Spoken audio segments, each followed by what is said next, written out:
Hello বন্ধুরা, আসসালামু আলাইকুম, শুভ সকাল, গুড মর্নিং বন্ধুরা। আজকে কাজ চলতেছে, এখানে সাপ্লাইটার ফিটিং করা হচ্ছে। এখানে একটা বড় ফিজ আসে শু কলারের জন্য, একটু লেন্থে কম পড়তেছে, এই জন্য এখানে জোড়া দেওয়া হচ্ছে। 300 লেন্থ বাড়ানো হচ্ছে, শু কলার আসবে তো এটার মধ্যে। এই জন্য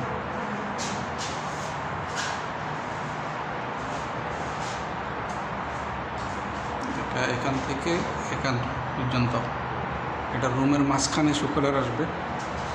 এই যে রুমটার মাঝখানে শু কলার আসবে, তো এই জন্য লেন্থে একটু কম পড়ছে, যার কারণে এখানে 300 জোড়া দিয়ে একটু বড় করা হচ্ছে।